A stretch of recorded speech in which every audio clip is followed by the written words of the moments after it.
ನರೇಂದ್ರ ಮೋದಿ ಭಾರತದ ಹೆಮ್ಮೆಯ ಪ್ರಧಾನಿ. ಅಂತಾರಾಷ್ಟ್ರೀಯ ಮಟ್ಟದಲ್ಲಿ ಭಾರತಕ್ಕೆ ಮತ್ತೊಂದು ಹಂತದ ಮನ್ನಣೆ ಸಿಕ್ಕಿದೆ ಅಂದ್ರೆ ಅದಕ್ಕೆ ನರೇಂದ್ರ ಮೋದಿ ನೇರ ಕಾರಣ. ಇಂತಹ ಮೋದಿಯವರ ಹತ್ಯೆಗೆ ಸಂಚು ರೂಪಿಸಲಾಗಿತ್ತು ಅನ್ನುವ ಆಘಾತಕಾರಿ ವಿಚಾರ ಬಹಿರಂಗಗೊಂಡಿದೆ. ಭಾರತದ ಬಾವುಟ ಅಂತಾರಾಷ್ಟ್ರೀಯ ಮಟ್ಟದಲ್ಲಿ ಬೇರೆ ರಾಷ್ಟ್ರಗಳನ್ನ ಹಿಂದಿಕ್ಕಿ ಉನ್ನತ ಸ್ಥಾನವನ್ನ ಪಡೆದುಕೊಂಡಿದೆ. ಭಾರತಕ್ಕೆ ಮಿತ್ರ ರಾಷ್ಟ್ರಗಳು ಹೆಚ್ಚಾದಂತೆ ಭಾರತ ಉನ್ನತ ಸ್ಥಾನಕ್ಕೇರಿದಂತೆ ಶತ್ರುಗಳು ಕೂಡ ಹೆಚ್ಚಾಗ್ತಿದ್ದಾರೆ. ಅದರ ಪರಿಣಾಮವಾಗಿಯೇ ನಮ್ಮ ಹೆಮ್ಮೆಯ ಪ್ರಧಾನಿ ನರೇಂದ್ರ ಮೋದಿಯವರ ಹತ್ಯೆಗೆ ಸಂಚು ರೂಪಿಸಲಾಗಿತ್ತಾ ಅನ್ನುವಂತೆ ಆಘಾತಕಾರಿ ಘಟನೆಯೊಂದು ಬೆಳಕಿಗೆ ಬಂದಿದೆ. ಮೋದಿಯವರು ಇತ್ತೀಚೆಗೆ ಕೈಗೊಂಡ ಚೀನಾ ಪ್ರವಾಸದ ಸಂದರ್ಭದಲ್ಲೇ ಅಲ್ಲೇ ಅವರನ್ನ ಮುಗಿಸುವ ಪ್ಲಾನ್ ಸಿದ್ಧಗೊಂಡಿತ್ತಾ ಅನ್ನುವ ಅನುಮಾನ ಬಲವಾಗಿ ಕೇಳಿಬಂದಿದೆ.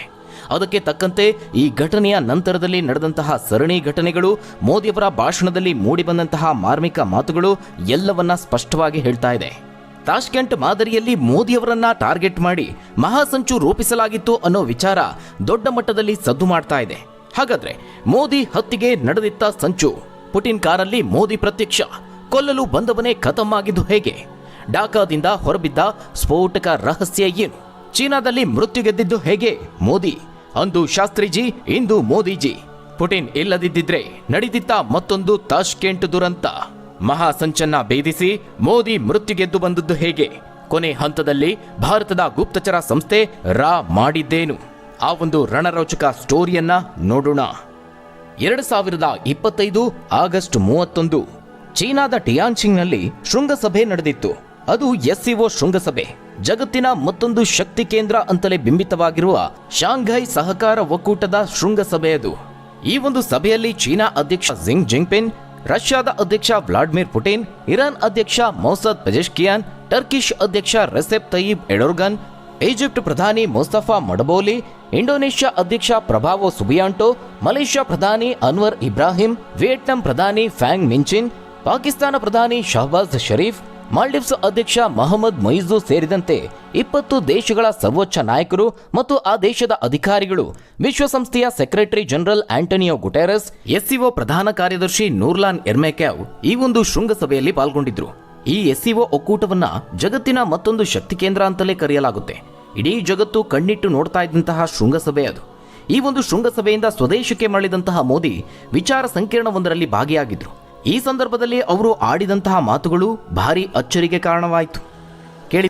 कल रात ही मैं जापान और चीन की यात्रा करके वापस लौटा हूँ. आप गया था इसकी ताली बजा रहे हो, आया हूँ इसकी ताली बजा रहे हो. ಕೇಳಿದ್ರಲ್ಲ, ಇದೇ ಮಾತು ಈಗ ಭಾರಿ ವೈರಲ್ ಆಗಿದೆ, ಸದ್ದು ಮಾಡ್ತಾ ಇದೆ. ಮೋದಿ ಅವರ ಒಂದೊಂದು ಮಾತುಗಳು ವಿಶ್ಲೇಷಕರ ಗಮನ ಸೆಳೆದಿವೆ. ಮೋದಿಯವರಾಡಿದ ಮಾತುಗಳು ಜಾಗತಿಕ ಮಟ್ಟದಲ್ಲಿ ಸದ್ದು ಮಾಡ್ತಾ ಇರುವ ಈ ಮಹಾಸಂಚಿನ ಅನುಮಾನಗಳಿಗೆ ಪುಷ್ಟಿ ನೀಡುವಂತಿದ್ವು. ಚೀನಾದಿಂದ ಆಗಮಿಸಿದ ಕೇವಲ ಒಂದು ದಿನದ ಬಳಿಕ ಅಂದ್ರೆ ಸೆಪ್ಟೆಂಬರ್ 2ರಂದು ಮೋದಿಯವರು ನವದೆಹಲಿಯಲ್ಲಿ ನಡೆದ ಸೆಮಿಕಾನ್ ಸಮಾವೇಶವನ್ನ ಉದ್ದೇಶಿಸಿ ಮಾತನಾಡಿದ್ರು. ಈ ಸಂದರ್ಭದಲ್ಲಿ ಅವರು ಆಡಿದ ಒಂದು ಮಾತು ಎಲ್ಲರ ಗಮನ ಸೆಳೀತು. ನೀವು ನಾನು ಚೀನಾಗೆ ತೆರಳಿದ್ದಕ್ಕೆ ಚಪ್ಪಾಳೆ ತಟ್ತಿದ್ದೀರೋ ಅಥವಾ ನಾನು ಮರಳಿ ಬಂದೆ ಅಂತ ಚಪ್ಪಾಳೆ ತಟ್ತಿದ್ದೀರೋ ಅಂತ ಮೋದಿ ಅರ್ಥಗರ್ಭಿತವಾಗಿ ನಗುತ್ತಾ ಸೇರಿದ್ದ ಜನರನ್ನ ಪ್ರಶ್ನಿಸಿದ್ರು. ಮೋದಿಯವರ ಈ ಮಾತು ಬಾಯಿ ಮಾತಿಗೆ ಆಡಿದ ತಮಾಷೆಯ ರೀತಿನಲ್ಲಂತೂ ಇರಲಿಲ್ಲ. ಆ ಮಾತುಗಳು ಸಂಕೀರ್ಣ ಭೌಗೋಳಿಕ ರಾಜಕಾರಣದ ವಾತಾವರಣದಲ್ಲಿ ದೇಶದ ನಾಯಕತ್ವವನ್ನ ಅಪಾಯಗಳು ಸುತ್ತುವರೆದಿರೋದರ ಸಂಕೇತದಂತೆ ಕಾಣಿಸ್ತಿದ್ವು. ಈ ಮಾತು ಸುಮ್ಮನೆ ಬಂದಿದ್ದಲ್ಲ, ನಿಗೂಢ ರೀತಿಯ ಅರ್ಥಗಳನ್ನ ಹೊಂದಿದ್ದರಿಂದಲೇ ಆ ರೀತಿ ಮೋದಿ ಮಾತನಾಡಿದ್ರು ಅಂತ ಕೆಲವು ವಿಶ್ಲೇಷಕರು ಅಂದಾಜಿಸಿದ್ದಾರೆ. ಈ ಘಟನೆಯಾಗಿ ಸರಿಯಾಗಿ 2 ತಿಂಗಳಿಗೆ ಈ ಮಹಾಸಂಚಿನ ರಹಸ್ಯ ಬಹಿರಂಗಗೊಂಡಿದೆ. ಅಷ್ಟಕ್ಕೂ ಈ ಮಹಾಸಂಚನ್ನ ರೂಪಿಸಿದ್ಯಾರು ಅನ್ನುವ ಪ್ರಶ್ನೆ ಈಗ ಕಾಡೋದಕ್ಕೆ ಶುರುವಾಗುತ್ತೆ. ಅದು ಬೇರಾರು ಅಲ್ಲ, ಅಮೆರಿಕಾದ CIA ಅಂತ ವರದಿಗಳು ಹೇಳ್ತಾ ಇವೆ. CIA ಅಂದ್ರೆ ಅಮೆರಿಕಾದ ಸೆಂಟ್ರಲ್ ಇಂಟೆಲಿಜೆನ್ಸ್ ಏಜೆನ್ಸಿ. ಈ ಸ್ಫೋಟಕ ಸಂಗತಿ ತಡವಾಗಿ ಬೆಳಕಿಗೆ ಬಂದಿದೆ. ಮೋದಿಯವರನ್ನ ರಹಸ್ಯವಾಗಿ ಕೊಲ್ಲೋದಕ್ಕೆ ಅಮೆರಿಕಾದ CIA ಏಜೆಂಟರು ಪ್ಲಾನ್ ರೂಪಿಸಿದ್ರಾ ಅನ್ನುವ ಗಂಭೀರ ಅನುಮಾನ ಕೇಳಿ ಬಂದಿದೆ. ಇನ್ನು ಇಂತಹದೊಂದು ಸಂದರ್ಭದಲ್ಲಿ ಭಾರತಕ್ಕೆ ಅಥವಾ ಮೋದಿಯವರಿಗೆ ನೆರವಾಗಿದ್ದು ರಷ್ಯಾದ ಪುಟಿನ್. ರಷ್ಯಾ ಅಧ್ಯಕ್ಷ ವ್ಲಾಡಿಮಿರ್ ಪುಟಿನ್ ಅವರು ಮೋದಿಯವರ ಪ್ರಾಣ ಉಳಿಸೋದಕ್ಕೆ ಸಹಾಯ ಮಾಡಿದ್ದಾರೆ. ಅಮೆರಿಕದ ಈ ಸಂಚನ್ನ ಭಾರತದ ರಾ ಸಂಸ್ಥೆ ರಷ್ಯಾದೊಂದಿಗೆ ಜಂಟಿಯಾಗಿ ವಿಫಲಗೊಳಿಸಿದೆ ಅಂತ ವರದಿಯಾಗಿದೆ. ಅಲ್ಲಿಗೆ ಭಾರತ ರಷ್ಯಾ ಜಂಟಿಯಾಗಿ ಅಮೆರಿಕದ CIA ಪ್ಲಾನ್ ಅನ್ನ ತಲೆ ಕೆಳಗಾಗಿಸಿದೆ ಅಂತ ಆಯ್ತು. ಇಷ್ಟೆಲ್ಲ ಮಾಹಿತಿಗಳು ಬಹಿರಂಗಗೊಂಡಿರೋದಕ್ಕೆ ಕಾರಣ ಢಾಕಾದಲ್ಲಿ ನಿಯೋಜಿಸಲಾಗಿದ್ದ ಅಮೆರಿಕದ ವಿಶೇಷ ಪಡೆಗಳ ಅಧಿಕಾರಿ ಟೆರೆನ್ಸ್ ಅರ್ವೆಲೆ ಜಾಕ್ಸನ್ ಆಗಸ್ಟ್ 31ರಂದು ಶವವಾಗಿ ಪತ್ತೆಯಾಗಿರೋದಾಗಿದೆ. ಢಾಕಾದಿಂದ 100 ಕಿಲೋಮೀಟರ್ ದೂರದ ಪ್ರತಿಷ್ಠಿತ ಹೋಟೆಲ್ ಒಂದರಲ್ಲಿ ಆತನನ್ನ ಹತ್ಯೆ ಮಾಡಲಾಗಿದೆ, ಅದು ಕೂಡ ನಿಗೂಢ ರೀತಿಯಲ್ಲಿ. ಈ ವ್ಯಕ್ತಿಯನ್ನ ಅಮೆರಿಕ ಮಯನ್ಮಾರ್ ಸೇನಾ ಸಮರಾಭ್ಯಾಸದ ನೆಪದಲ್ಲಿ ಬಾಂಗ್ಲಾದಲ್ಲಿ ನಿಯೋಜನೆ ಮಾಡಲಾಗಿತ್ತು. ಅಮೆರಿಕ ಈ ವಿಚಾರವನ್ನ ಬಹಳ ಗುಪ್ತವಾಗಿಟ್ಟಿದೆ. ಅಲ್ಲದೆ ಸ್ಥಳೀಯ ಮರಣೋತ್ತರ ಪರೀಕ್ಷೆಗೂ ಅವಕಾಶ ಕೊಡದೆ ತ್ವರಿತವಾಗಿ ಮೃತದೇಹವನ್ನ ಶಿಫ್ಟ್ ಮಾಡಿಸಿಕೊಂಡಿದೆ. ಇದೀಗ ಈ ಒಂದು ನಿಗೂಢ ಸಾವು ಸಿಎಎ ಹೆಜ್ಜೆಗುರುತು ಹಾಗೆ ಚೀನಾದಲ್ಲಿ ಮೋದಿ ಹತ್ಯೆಯ ಸಂಚಿನ ಯೋಜನೆಯನ್ನ ಬಿಚ್ಚಿಡ್ತಾ ಇದೆ. ಈ ಅನುಮಾನ ಮತ್ತಷ್ಟು ದೃಢವಾಗೋದಕ್ಕೆ ಮತ್ತೊಂದು ಕಾರಣ ಅಂದ್ರೆ ಅದು ಸಿಎಎ ಕರಾಳ ಇತಿಹಾಸ. ಹೌದು, ಸದ್ಯ ಅಮೆರಿಕ ಭಾರತ ಮಧ್ಯೆ ಸಂಬಂಧ ಹಳಸಿ ಹೋಗಿದೆ. ರಷ್ಯಾದ ತೈಲ ವ್ಯಾಪಾರ ನಿಲ್ಲಿಸಬೇಕು ಅನ್ನುವ ಒತ್ತಡಕ್ಕೆ ಭಾರತ ಸೊಪ್ಪು ಹಾಕಿಲ್ಲ.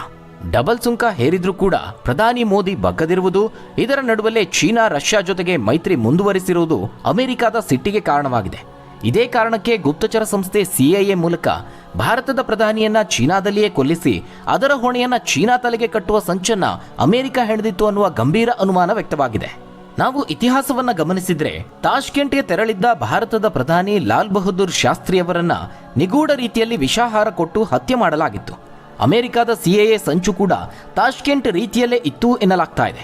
ಮೋದಿ ಅವರನ್ನ ಚೀನಾ ನೆಲದಲ್ಲಿಯೇ ಹತ್ಯೆಗೈದು ಭಾರತ ಚೀನಾ ಮೈತ್ರಿಯನ್ನ ಶಾಶ್ವತವಾಗಿ ಬಂದ್ ಮಾಡಿಸುವುದು ಇದರ ಹಿಂದಿದ್ದ ಹಿಡನ್ ಗುರಿ ಅಂತ ಹೇಳಲಾಗ್ತಾ ಇದೆ.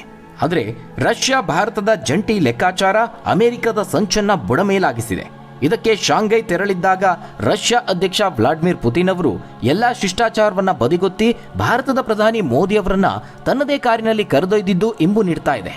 ಪುತಿನ್ ಅವರು 10 ನಿಮಿಷಗಳ ಕಾಲ ಕಾದು ಮೋದಿ ಅವರನ್ನ ತಮ್ಮದೇ ಕಾರಿನಲ್ಲಿ ಕರೆದೊಯ್ದಿದ್ದಲ್ಲದೆ 45 ನಿಮಿಷಗಳ ಕಾಲ ಕಾರಿನಲ್ಲೇ ರಹಸ್ಯ ಮಾತುಕತೆಯನ್ನ ನಡೆಸಿರೋದು ಅಮೆರಿಕದ ಪಿತೂರಿಯ ಕುರಿತಾಗಿಯೇ ಅನ್ನುವ ಅನುಮಾನ ಮೂಡಿದೆ. ಇದರ ಬೆನ್ನಲ್ಲೇ ಢಾಕಾದಲ್ಲಿ ಅಮೆರಿಕದ ಸಿಐಎ ಏಜೆಂಟ್ ಹತ್ಯೆ ಆಗಿದ್ದಾನೆ. ಸಾರ್ವಭೌಮ ರಾಷ್ಟ್ರಗಳ ಆಂತರಿಕ ವಿಚಾರಗಳಲ್ಲಿ ತನ್ನ ಹಸ್ತಕ್ಷೇಪ ನಡೆಸುವಂತಹ ಇತಿಹಾಸವನ್ನೇ ಈ ಸಿಐಎ ಹೊಂದಿದೆ. ವಿಶೇಷವಾಗಿ ಪ್ರಜಾಪ್ರಭುತ್ವ ವಿಧಾನದಲ್ಲಿ ಆಯ್ಕೆಯಾದಂತಹ ಸರ್ಕಾರಗಳ ವಿರುದ್ಧ ದಂಗೆಗಳನ್ನು ಆಯೋಜಿಸುವುದರಿಂದ ಹಿಡಿದು ಅಮೆರಿಕದ ಹಿತಾಸಕ್ತಿಗಳಿಗೆ ಪೂರಕವಾಗಿರದ ಪ್ರದೇಶಗಳಲ್ಲಿ ಅಸ್ಥಿರತೆ ಮೂಡಿಸುವ ತನಕ ಈ ಸಿಐಎ ಹಲವಾರು ದಶಕಗಳ ಕಾಲ ಎಲ್ಲ ಭೂಖಂಡಗಳಲ್ಲೂ ವಿವಾದಿತ ಕಾರ್ಯಾಚರಣೆಗಳನ್ನು ನಡೆಸುತ್ತಲೇ ಬಂದಿದೆ. ಇತ್ತೀಚಿನ ಬಾಂಗ್ಲಾದೇಶ ಮತ್ತು ನೇಪಾಳದ ರಾಜಕೀಯ ಕ್ರಾಂತಿಗಳ ತನಕ ವಿಶೇಷವಾಗಿ ಈ ದಕ್ಷಿಣ ಏಷ್ಯಾದಲ್ಲೇ ನಡೆದಂತಹ ವಿವಿಧ ಘಟನೆಗಳ ಹಿಂದೆ ಸಿಐಎ ಪಾತ್ರ ಇರುವ ಕುರಿತು ಅನುಮಾನಗಳು ಮೂಡಿವೆ. ಈ ರೀತಿಯಾಗಿ ಭಾರತದ ಗಡಿ ಹಂಚಿಕೊಳ್ಳುವ ದೇಶಗಳಲ್ಲಿ ಸಿಐಎ ತನ್ನ ಹೆಜ್ಜೆಗುರುತು ಹೆಚ್ಚಿಸಿರುವುದನ್ನು ಭಾರತದ ಭದ್ರತಾ ವ್ಯವಸ್ಥೆಗಳು ಕೂಡ ಗಂಭೀರವಾಗಿ ಪರಿಗಣಿಸಿವೆ. ಸ್ನೇಹಿತರೆ, ಇತ್ತೀಚಿನ ವರ್ಷಗಳಲ್ಲಿ ಭಾರತದ ಮೇಲೆ ಅಮೆರಿಕ ಒತ್ತಡ ಹೆಚ್ಚು ಮಾಡ್ತಾ ಇದೆ. ಅಮೆರಿಕ ಭಾರತದ ಮೇಲೆ ರಷ್ಯಾದಿಂದ ತೈಲ ಖರೀದಿ ಮಾಡದಂತೆ ಒತ್ತಡ ಹೇರುತ್ತಿರೋದು, ಹಾಗೆ ಭಾರತದ ಕೃಷಿ ಹಾಲಿನ ಮಾರುಕಟ್ಟೆಯನ್ನ ತನಗೆ ಮುಕ್ತ ಮಾಡಿಕೊಡಬೇಕು ಅನ್ನುವ ಬೇಡಿಕೆಯನ್ನ ನಿರಂತರವಾಗಿ ಹೆಚ್ಚು ಮಾಡಿದ್ದು ಅದಕ್ಕೊಂದು ಉದಾಹರಣೆ ಅಂತ ಹೇಳಬಹುದು. ಭಾರತ ಪಾಕಿಸ್ತಾನಗಳ ನಡುವೆ ಮಧ್ಯಸ್ಥಿಕೆ ವಹಿಸೋದಾಗಿಯೂ ಡೊನಾಲ್ಡ್ ಟ್ರಂಪ್ ತನ್ನ ಹಿಂದಿನ ಅಧ್ಯಕ್ಷೀಯ ಅವಧಿಯಲ್ಲಿ ಹೇಳಿದ್ರು. ತನ್ನ ಇಂಧನ ಅವಶ್ಯಕತೆಗಳನ್ನು ಪೂರೈಸುವುದಕ್ಕೆ ಭಾರತವು ರಷ್ಯನ್ ತೈಲವನ್ನ ಖರೀದಿ ಮಾಡೋದನ್ನ ಅಮೆರಿಕ ಟೀಕೆ ಮಾಡಿತು. ಆ ಮೂಲಕ ಭಾರತದ ವ್ಯಾಪಾರ ನೀತಿಯ ಮೇಲೆ ಪ್ರಭಾವ ಬೀರುವುದಕ್ಕೆ ನಿರಂತರವಾಗಿ ಪ್ರಯತ್ನಿಸುತ್ತಲೇ ಇದೆ.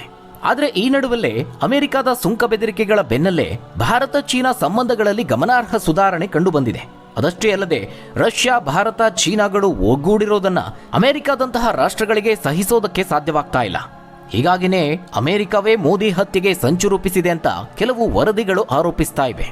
ಈ ಸಿಐಎ ವಿರುದ್ಧದ ಆರೋಪ ಮತ್ತೊಂದು ತಾಷ್ಕೆಂಟ್ ಘಟನೆಯಂತೆ ಮಾಡುವ ಪ್ರಯತ್ನ ಅಂತಲೇ ವ್ಯಾಪಕವಾಗಿ ವಿಶ್ಲೇಷಿಸಲಾಗ್ತಾ ಇದೆ. ಚೀನಾದ ನೆಲದಲ್ಲಿ ಭಾರತದ ಪ್ರಧಾನಿಯನ್ನ ಹತ್ಯೆ ಮಾಡಿದ್ರೆ ಶಾಶ್ವತವಾಗಿ ಚೀನಾ ಭಾರತವನ್ನ ದೂರ ಮಾಡುವ ಮತ್ತು ಭಾರತದಲ್ಲಿ ಈಗಿನ ದೃಢ ಸರ್ಕಾರವನ್ನ ತೆಗೆದು ಅರಾಜಕತೆ ಉಂಟು ಮಾಡಿ ತನ್ನ ಮಾತು ಕೇಳುವ ಸರ್ಕಾರವನ್ನ ಸ್ಥಾಪಿಸಬಹುದು ಅನ್ನೋದು ಈ ಯೋಜನೆಯ ಹಿಂದಿನ ಲೆಕ್ಕಾಚಾರವಾಗಿತ್ತು. ಆದರೆ ರಷ್ಯಾ ಭಾರತ ಜಂಟಿಯಾಗಿ ಈ ಲೆಕ್ಕಾಚಾರವನ್ನ ತಲೆಕೆಳಗಾಗಿ ಮಾಡಿತು ಅಂತ ಹೇಳಲಾಗ್ತಾ ಇದೆ. ನಿಮ್ಮೆಲ್ಲರಿಗೂ ಗೊತ್ತಿರುವಂತೆ ಭಾರತ ಸದ್ಯ ಜಗತ್ತಿನ 3ನೇ ಅತಿದೊಡ್ಡ ಆರ್ಥಿಕತೆಯಾಗುವತ್ತ ಹೆಜ್ಜೆ ಇಡ್ತಾ ಇದೆ. ಹೀಗಾಗಿ ಇಂತಹ ಸವಾಲುಗಳು ಕಡಿಮೆಯಾಗುವ ಬದಲು ಇನ್ನಷ್ಟು ಹೆಚ್ಚಾಗುವಂತಹ ಸಾಧ್ಯತೆಗಳಿವೆ.